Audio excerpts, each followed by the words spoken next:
आज हम बात करेंगे डिसलेक्सिया की। ये एक ऐसी चीज़ है जो हमें ये समझने में मदद करती है कि हमारा दिमाग असल में पढ़ता कैसे है। ये जानना बहुत दिलचस्प है कि लिखे हुए शब्दों को हमारा दिमाग समझता कैसे है।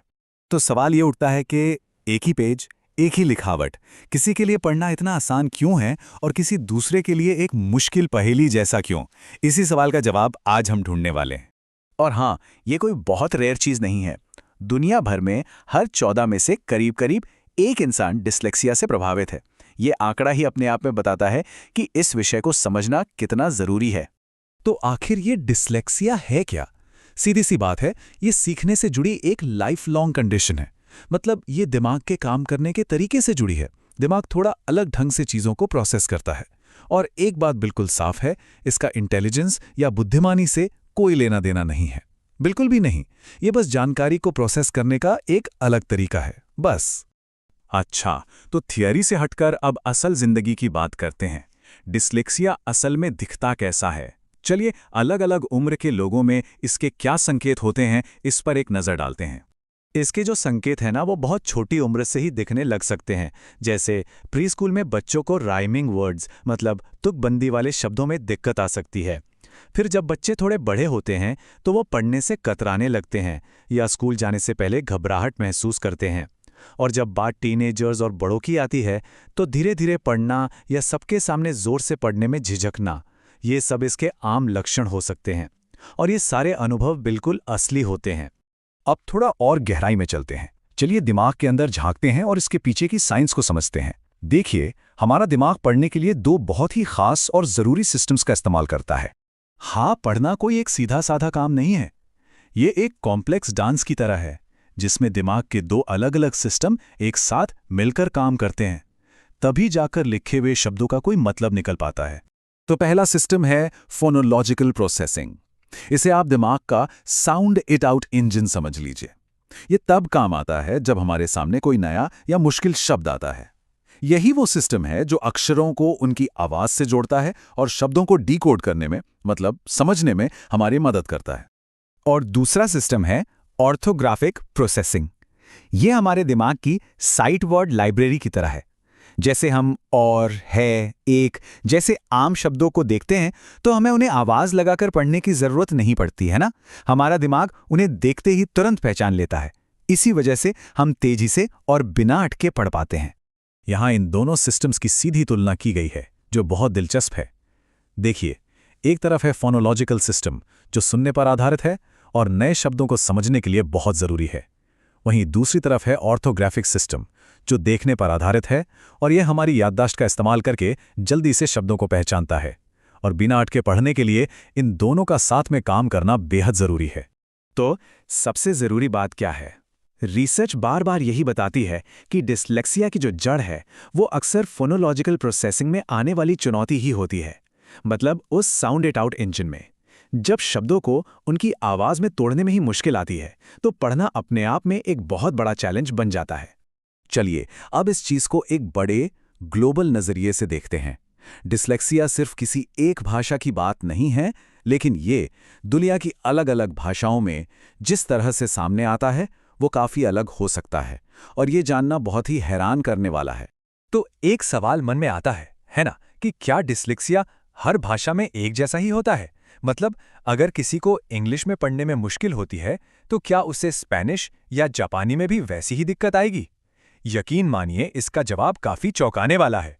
और जवाब ये है कि भाषा का जो स्ट्रक्चर है, जो बनावट है, वो डिसलेक्सिया के अनुभव को काफी हद तक बदल सकती है। जी हाँ, कुछ भाषाएं दिमाग के लिए पढ़ने के लिहाज से ज्यादा फ्रेंडली होती हैं, खासकर तब जब फोनोलॉजिकल प्रोसेसिंग में कोई चैलेंज हो। तो फर्क कहाँ आता है? देखिए, स्पेनिश जैसी ट्रांसपेरेंट भाषाएं हैं जहां अक्षर और उसकी आवाज का रिश्ता सीधा और पक्का होता है। एक ही आवाज हमेशा आ ही होगी। लेकिन इंग्लिश जैसी ओपेक यानी अपारदर्शी भाषाओं में नियम कम और अपवाद ज्यादा हैं। सोचिए, दो, थ्रू और टफ स्पेलिंग कितनी मिलती जुलती है, पर आवाज कितनी अलग। यही चीज फोनोलॉजिकल चुनौतियों को और भी ज्यादा बढ़ा देती है। ये कहानी इस बात को और भी अच्छे से समझाती है। एक रियल केस स्टडी है। एक स्टूडेंट था जिसे इंग्लिश में पढ़ने में बहुत ज्यादा दिक्कत थी। मतलब उसे गंभीर डिसलेक्सिया था। लेकिन वही स्टूडेंट जापानी भाषा बहुत अच्छे से पढ़ लेता था। अब सवाल है, ऐसा क्यों? क्योंकि जापानी भाषा में कांजी लिपि का इस्तेमाल होता है, जो काफी हद तक तस्वीरों पर आधारित है। इसमें आवाज से शब्द बनाने के बजाय देखकर पहचानने पर ज्यादा जोर होता है, और ये काम हमारे ऑर्थोग्राफिक सिस्टम का है। तो डिस्लेक्सिया को समझना तो बस पहला कदम है। अगला और शायद सबसे जरूरी कदम है ये जानना कि मदद कैसे की जाए, सपोर्ट कैसे दिया जाए। और अच्छी बात यह है कि आज हमारे पास पहले से कई ज्यादा बेहतर रणनीतियां और टूल्स मौजूद हैं। हाँ, डिस्लेक्सिया का पता लगाना कोई छोटा मोटा क्विज नहीं है, ये एक पूरी प्रक्रिया है। इसमें किसी की पूरी हिस्ट्री देखी जाती है, स्कूल के रिपोर्ट्स को रिव्यू किया जाता है और कुछ खास टेस्ट किए जाते हैं। ये सब इसलिए ताकि ये ठीक ठीक समझा जा सके कि दिमाग भाषा को प्रोसेस कैसे कर रहा है। मेडिकल की दुनिया में इसे कैटेगराइज करने के लिए ICD-10 और DSM-5 जैसे मैनुअल इस्तेमाल होते हैं। जैसा कि इस टेबल में दिख रहा है, नाम थोड़े अलग हो सकते हैं। कोई इसे स्पेसिफिक डेवलपमेंटल डिसऑर्डर कहता है, तो कोई स्पेसिफिक लर्निंग डिसऑर्डर। लेकिन बात एक ही है, मतलब पढ़ने लिखने या गणित जैसे किसी खास एरिया में एक लगातार बनी रहने वाली चुनौती। और अब चीज़ें और भी एडवांस हो गई हैं। जैसे भारत में ही डेवलप किया गया डाली असेसमेंट टूल। ये टूल किसी भी इंसान की रीडिंग स्किल्स की ताकत और कमजोरियों की एक पूरी प्रोफाइल तैयार कर देता है। तो ये सिर्फ एक ठप्पा लगाना नहीं है, ये असल में एक पर्सनल रोड मैप बनाने जैसा है, जिससे पता चलता है कि ठीक किस तरह के सपोर्ट की जरूरत है। देखिए, सपोर्ट जो है वो मोटे तौर पर 3 तरह का होता है। पहला, अकोमोडेशन, यानी ऐसे टूल्स जो पढ़ाई की चीजों तक पहुंचने में मदद करें।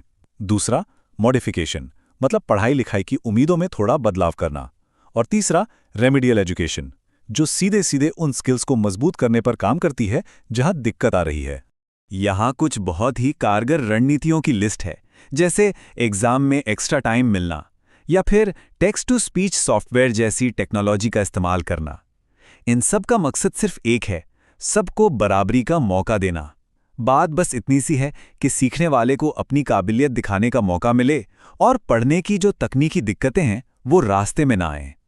और ये सबसे जरूरी बात है जो हमें याद रखनी है।